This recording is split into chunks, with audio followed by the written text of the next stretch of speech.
Film yang diangkat dari kisah nyata ini berjudul Escape from Alcatraz. Dirilis tahun 1979, film ini menceritakan narapidana yang berhasil kabur untuk pertama kalinya dari penjara dengan julukan The Rock pada tahun 1962. Aktor utama kita kali ini adalah Frank Lee Morris. Frank Lee Morris merupakan seorang residivis kepemilikan narkoba hingga perampokan bersenjata. Morris telah menjalani hukuman di Florida dan Georgia. Ia ditangkap kembali setelah melarikan diri dari penjara negara bagian Louisiana. Morris merupakan bagian dari 2% orang yang memiliki kecerdasan superior. Tes IQ-nya menunjukkan angka 133. Ia dikirim ke Alcatraz pada 20 Januari 1960. Alcatraz sendiri merupakan penjara paling ketat di Amerika saat itu. Dihuni oleh tahanan dengan reputasi paling berbahaya. Kepala penjara mengklaim tak ada yang bisa keluar dari Alcatraz hidup-hidup. Penjara Alcatraz berada di pulau dengan perairan dingin dan arus yang kuat. Jarak daratan terdekat dari pulau itu lebih dari 2 km. Sebelum memasuki sel, seluruh tubuh Morris diperiksa oleh dokter. Bahkan pakaiannya pun dilucuti.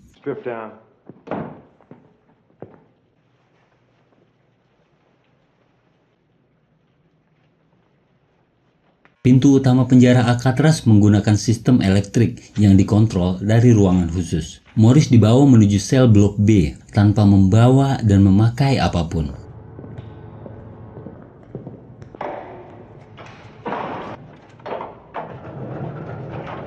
Dimulai dari pagi hari, para sipir menghitung jumlah napi sebanyak 12 kali dalam sehari. Blok untuk pria kulit hitam dipisahkan dengan blok untuk pria kulit putih.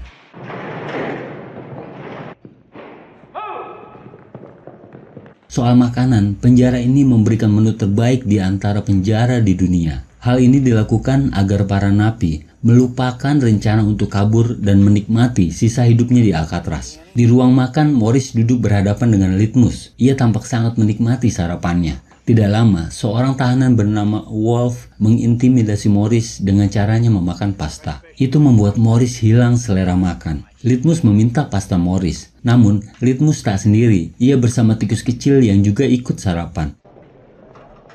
Lalu Morris dan Litmus berkenalan. Namun Wolf kembali mengintimidasi Morris. Selesai sarapan, Morris dipanggil oleh kepala penjara. Ward wants to see you.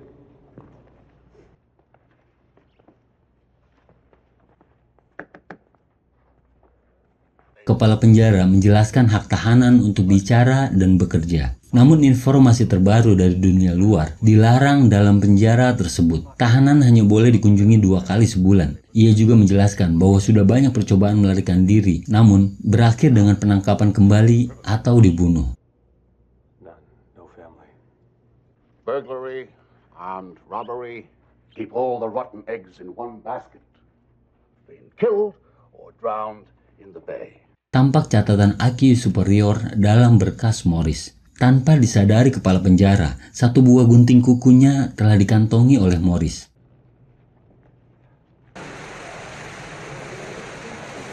Selanjutnya di kamar mandi penjara, Morris dihampiri oleh Wolf. Wolf menawarkan Morris untuk menjadi pendampingnya. Itu membuat Morris kesal hingga memukulnya dan menyumpal mulutnya dengan sabun.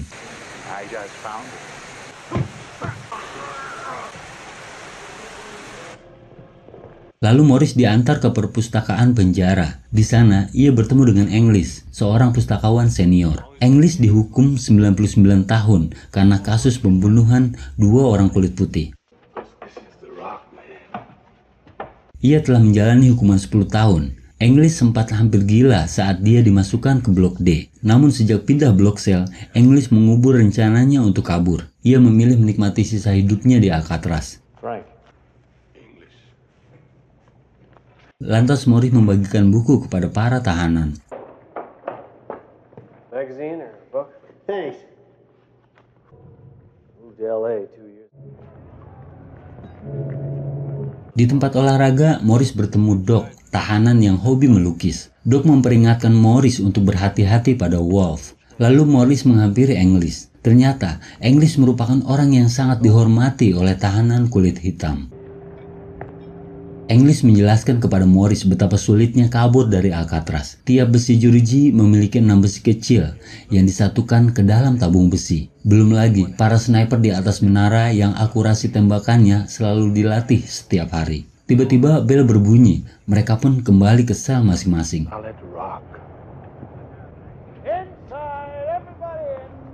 Di dalam sel, sipir menawarkan Morris pekerjaan dengan bayaran 15 sen per jam. See you later. Di hari berikutnya, Morris tengah berbincang dengan Doc. Tiba-tiba Wolf datang menuju ke arahnya dengan pisau. Handcuffed?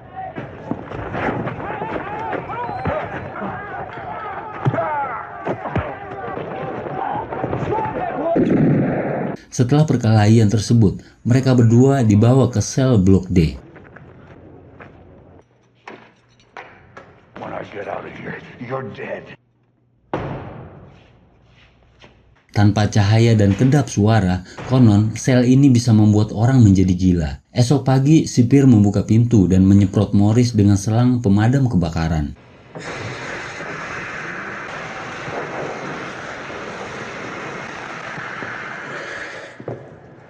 Lalu, pintu kembali ditutup.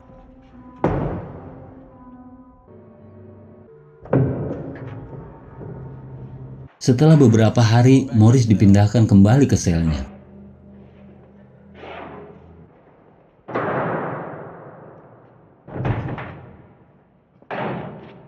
Di dalam sel, Morris dikirimi surat oleh Litmus yang diantar oleh tikusnya.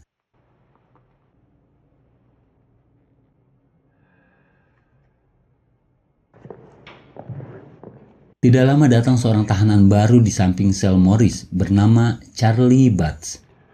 How you doing, neighbor? I'm Charlie Butts.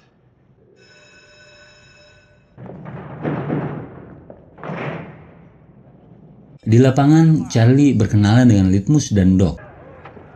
Very inspiring. Di sisi lain, kepala penjara berkeliling sel. Lantas ia memeriksa sel milik Doc.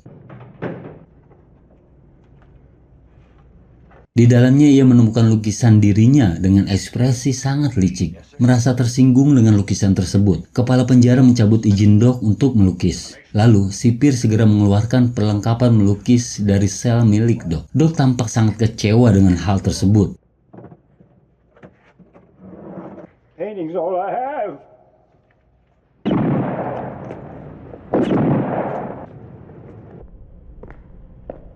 Di ruang kerja penjara, ia memasukkan sesuatu ke dalam kantong pakaian kerja Morris. I'm making a new table. I need a... Lalu ia menghubungi sipir untuk meminjam kapak. Tak diduga, kapak tersebut digunakan untuk memotong 3 jari tangan kanannya sendiri. You come over here for a minute. Semua orang tampak syok melihat kejadian tersebut. Get him out! Everybody, back to work. Let's go. Tidak lama, Morris mengampak meja dan mengumpulkan potongan jari Doc lalu memberikannya kepada sipir untuk bahan laporan.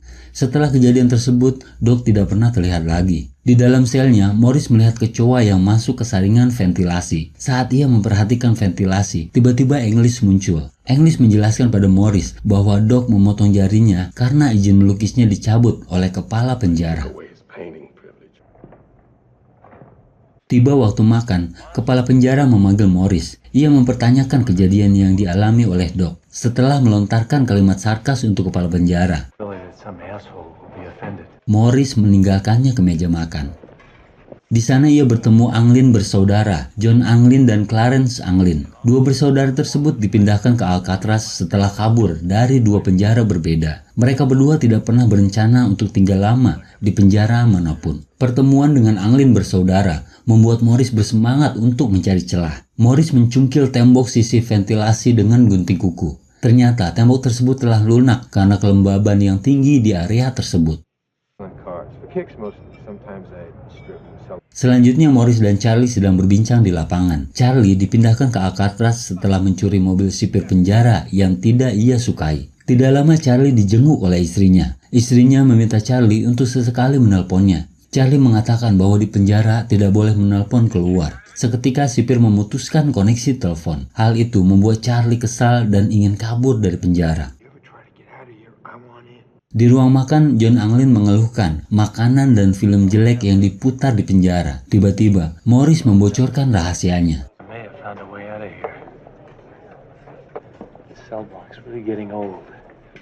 Morris menugaskan John Anglin untuk mencuri beberapa jas hujan dan lem untuk membuat rakit dan pelampung. Hal ini telah ia pelajari dari majalah populer mekanik.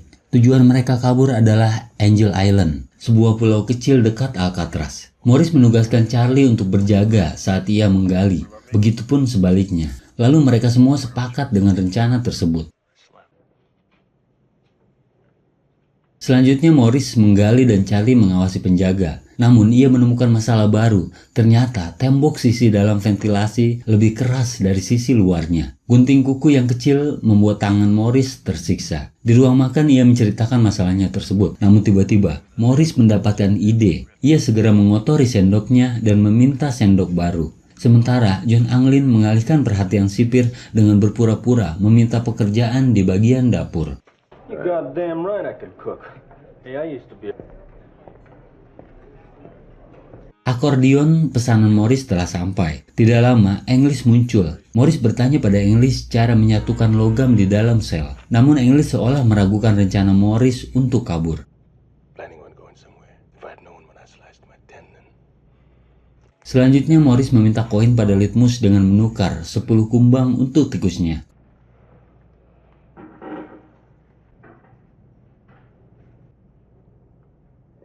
Morris mengikis koin timah tersebut, lalu membakarnya untuk menyatukan gagang sendok dengan pisau gunting kuku.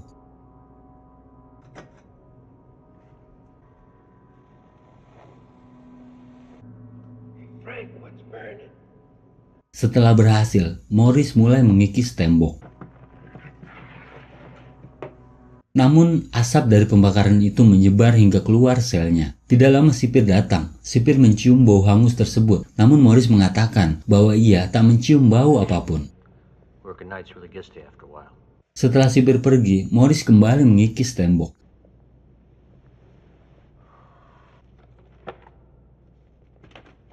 Namun lagi-lagi ia menemukan masalah baru. Ternyata saringan ventilasi ditanam dengan 4 buah besi ke dalam tembok. Morris membuat pahat dari kayu yang dilapisi logam di ruang kerja penjara untuk masalah tersebut. Namun para napi akan melewati metal detektor sebelum kembali. Akhirnya, sipir mengambil alat buatan Morris. Namun kita tahu, Morris ber-IQ superior. Ia telah menyembunyikan satu pahat lainnya. Morris menggunakan alat tersebut untuk memotong besi ventilasi.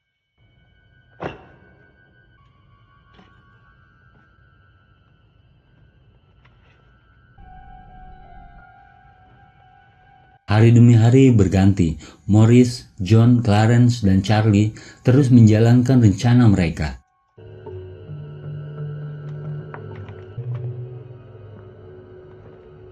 Morris mulai membuat boneka samaran menggunakan bubur kertas dan lem. Charlie memesan alat lukis pada sipir untuk membuat replika ventilasi. Like the painting type to me. You wouldn't know talented look. Clarence mengambil rambut dari pangkas penjara tempat ia bekerja. Setelah bentuk boneka selesai, Morris mengecatnya dengan warna yang disesuaikan dengan warna kulitnya. Lalu ia menempelkan rambut-rambut yang sesuai dengan rambutnya.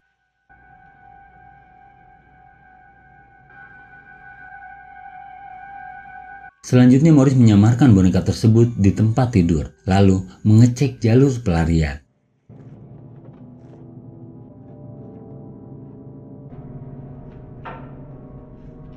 Tidak lama sipir mulai berpatroli, namun Morris telah menaiki ruang mekanik sampai di lantai 3.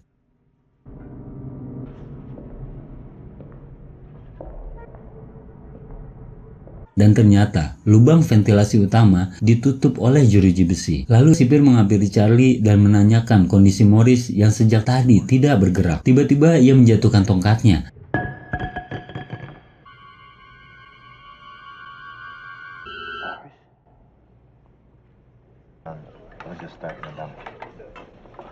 Mereka membahas progres rencana pelarian di ruang makan. Sejauh ini, progres berjalan lancar. Morris dan John memasuki tahap selanjutnya, yaitu membongkar jeruji ventilasi utama. Ternyata itu tidak mudah, karena penutup ventilasi direkatkan dengan paku besi. Mereka membutuhkan pipa, bor, dan senter untuk membongkarnya. Di ruang kesenian, Morris menugaskan Litmus untuk mengambil mata bor dengan imbalan makanan penutupnya. Setelah acara selesai, Morris mengambil kipas angin kecil dari meja. Morris menggunakan motor kipas angin tersebut sebagai bor untuk mengikis paku besi.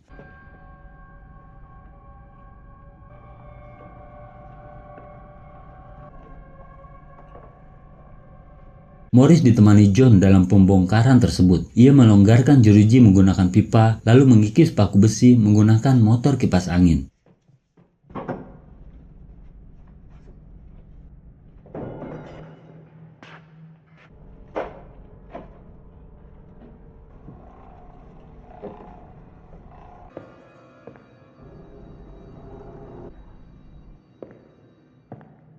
Di hari berikutnya, Morris menanyakan progres pembuatan rakit pada John. Ia menargetkan hari Selasa rakit tersebut akan beres. Di hari berikutnya, Morris menaruh bunga di atas meja makan untuk mengenang Doc. Kepala sipir melihat dan meremas bunga tersebut. Hal itu membuat Litmus jengkel, lalu menyebabkannya gagal jantung dan meninggal. Some men are destined never to leave Alcatraz. Saat berada di sel untuk pertama kalinya, Morris berjabat tangan dengan English dan mengucapkan selamat tinggal.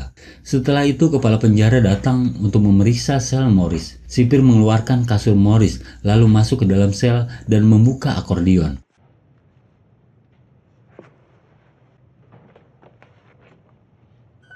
Beruntung, replika ventilasi buatannya tidak disadari oleh kepala penjara. Setelah mengecek akordeon, tidak lama kepala penjara pergi.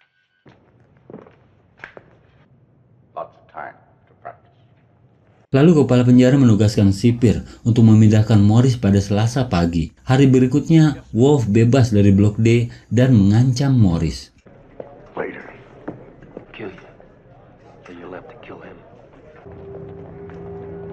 Pada sore hari di lapangan, Wolf berencana untuk membunuh Morris dengan pisau dari napi lain. Beruntung English menangkap Wolf dan membawanya ke tangga.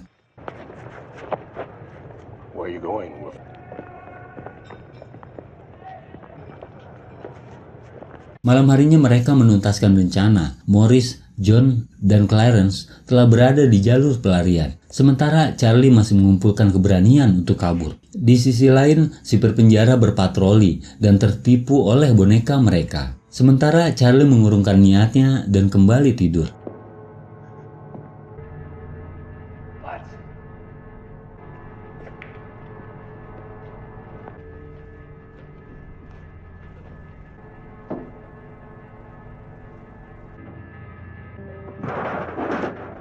Morris, John, dan Clarence berhasil kabur dari ventilasi utama.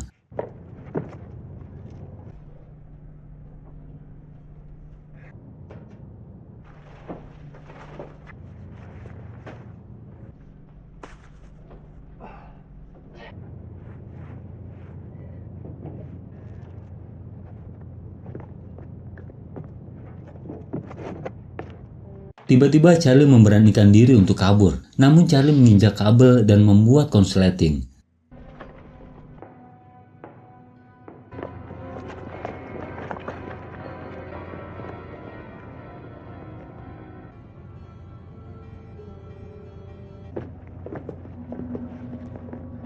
Sementara Morris, John, dan Clarence memakai pelampung dan turun melalui pipa air ke lantai bawah.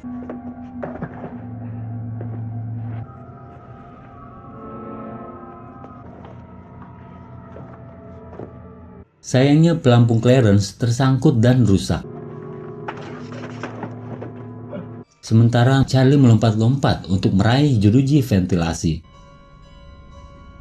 Di sisi lain, rekannya melewati pagar berkawat dan berlari melewati kebun menuju sisi pulau.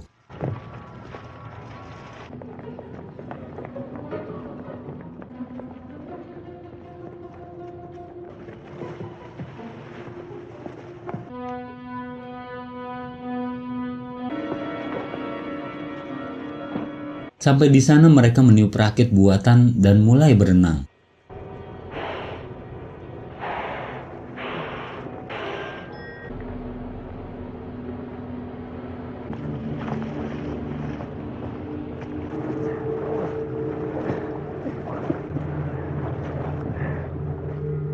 Esok paginya sipir berpatroli dan Charlie sudah kembali ke dalam selnya. Namun saat sipir membangunkan Morris, Get up, Morris.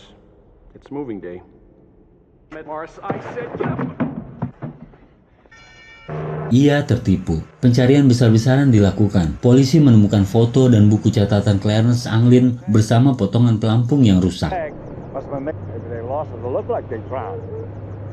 Kepala sipir menemukan bunga krisan di pinggir pulau. Ia percaya bahwa Morris, John, dan Clarence telah mati tenggelam. Fog light last night. Nama saya John Anglin. Saya melarikan diri dari Alcatraz pada bulan Juni 1962 dengan saudara saya, Clarence dan Franklin Morris. Saya berusia 83 tahun dan dalam kondisi buruk. Saya menderita kanker. Ya, kita semua berhasil malam itu, tetapi nyaris. Frank meninggal pada Oktober 2005. Ia dimakamkan di Alexandria dengan nama lain. Saudaraku meninggal pada tahun 2011. Jika kamu mengumumkan di TV bahwa saya akan dijanjikan untuk pertama kali masuk penjara selama tidak lebih dari 1 tahun dan mendapatkan perawatan medis, saya akan membalas untuk memberitahu kamu di mana saya berada. John diketahui menderita kanker dan sedang sekarat, tapi tidak memiliki banyak uang untuk berobat. Pengajuannya untuk ditahan ini adalah upaya agar dia bisa mendapat perawatan kesehatan gratis yang dibiayai oleh pemerintah. Meski tulisan John tidak mirip dengan data yang dimiliki Alcatraz, FBI mengaku bahwa ada kemungkinan John aslilah yang telah menulis surat tersebut. Namun surat ini ditulis pada tahun 2013 dan tidak ada yang tahu apa yang terjadi pada John Anglin selanjutnya. Dengan munculnya surat ini, cerita pun selesai. Pelajaran yang dapat kita petik adalah siapa yang bersungguh-sungguh pasti akan berhasil. Akhir kata, terima kasih telah menonton, jangan lupa subscribe, tetap semangat kawan, dan wassalam.